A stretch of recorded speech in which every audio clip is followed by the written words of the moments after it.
When I first started out earning a living as a writer, I honestly didn't know what I was doing. I didn't have a writing degree, I didn't attend any writing workshops, and I didn't know anyone who was working in the industry. I jumped into the profession completely blind and oblivious to what the rules were. My clients would give me assignments and projects with very specific parameters, and I would be so lost on what to do. So instinctively, I ended up researching a lot of similarly written articles from actual professionals on the internet, and so I copied a lot of what they were doing and I tried to make it into something that I could call my own. Long story short, the client loved what I did, and so I ended up executing the same kind of methodology for my next assignment. And then I did it again.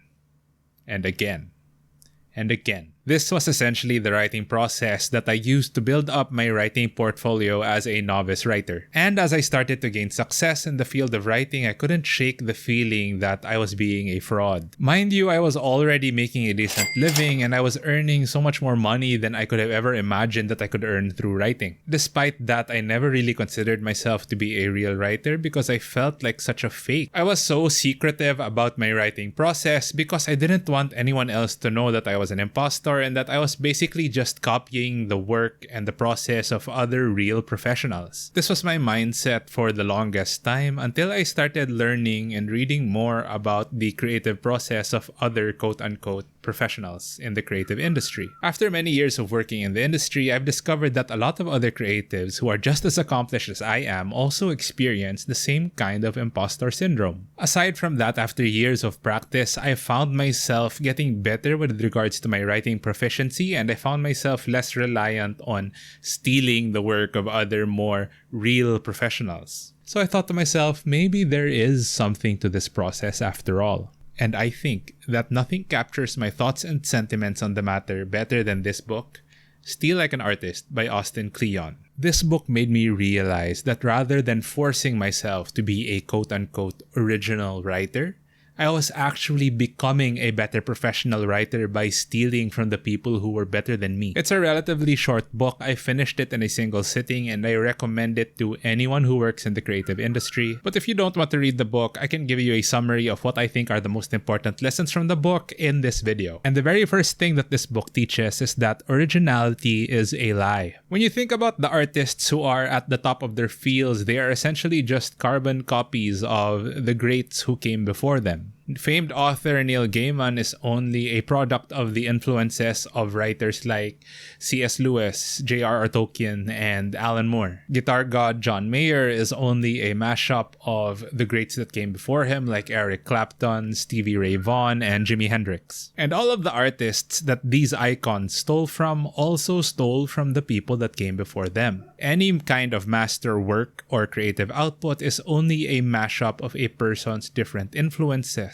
That's why my main advice to any aspiring writer out there is to read as much as you can. By exposing yourself to many different forms of literature, you get a better sense of what you like and what you don't like. Consequently, you also end up learning so much more about the kind of writer that you want to become yourself. When you're just starting out, don't be afraid to steal from your idols. This will force you to discover your own potential as well as your limitations as a creative individual. And the next important piece of advice that this book teaches is that you shouldn't wait to become better in order for you to get started. Years ago, during my early to mid-20s, I was really into competitive CrossFit. For those of you who don't know, CrossFit is a high-intensity athletic training regimen that incorporates various different fitness disciplines. And I was the kind of guy who was always preaching the physical and mental benefits of doing CrossFit regularly to my friends. But one of the main responses that I got from people was that they weren't fit enough to do CrossFit yet. And that's just something that never sat well with me because in my mind, I knew that the only way that you would be able to get fit enough to do CrossFit is if you actually start doing CrossFit. And that's when I realized that this is something that a lot of creatives are guilty of as well. So many writers stop themselves from publishing their own blogs or reaching out to potential clients for writing jobs because they don't think that they're good enough to do so. Graphic designers don't reach out to companies they want to work for because they think that they want to practice first. One thing that you have to realize about the creative arts is that you only get better through performance and repetition. Do you want to be a better singer?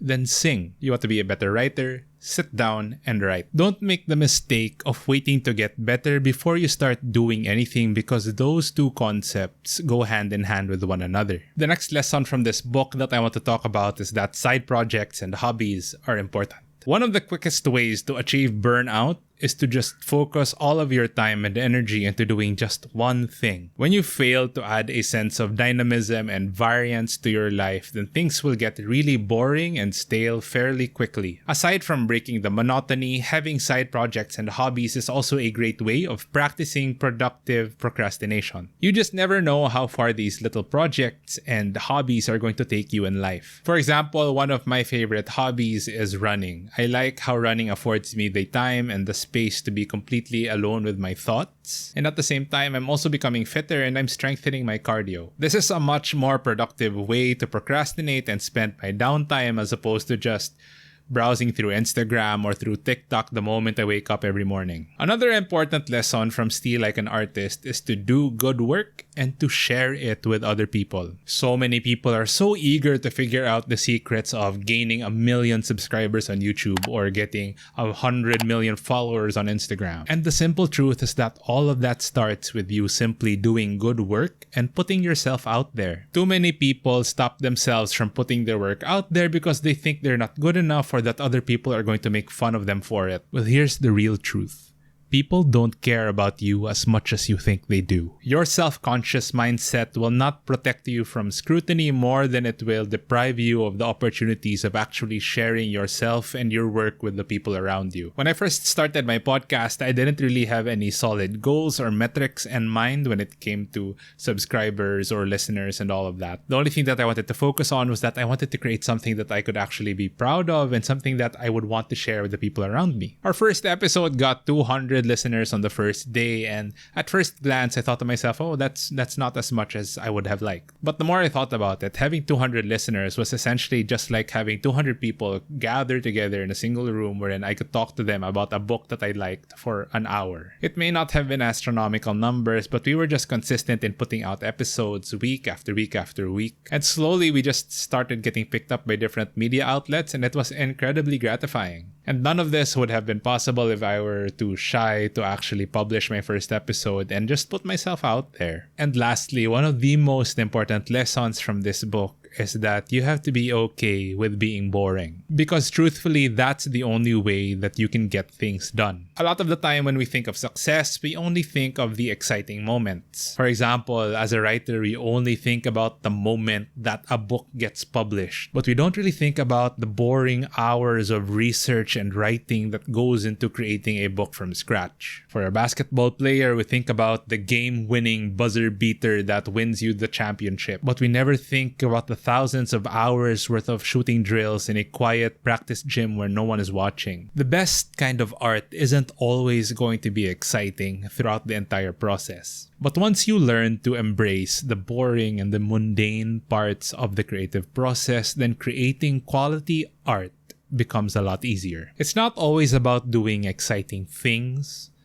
It's about doing the things that need to be done. And so there you have it. Those are my 5 key takeaways from this book, Steal Like an Artist by Austin Kleon. To be honest, it's not a groundbreaking book, but it's a book that I like to go to every once in a while just to remind myself of the importance of acknowledging the imperfections in my creative process. And if you are someone who is struggling to get started on your creative process, or if you're struggling to put yourself out there, I really suggest for you to read this book. And also don't forget to subscribe this channel for more productivity tips. I will be coming out with more content like this. If you like the contents of this video, again, smash that like button and comment down below. It will really help a struggling channel like mine. And yeah, that just about does it for my review of Austin Kleon's Steal Like an Artist. Thank you guys for sticking around. I'll see you again in my future videos.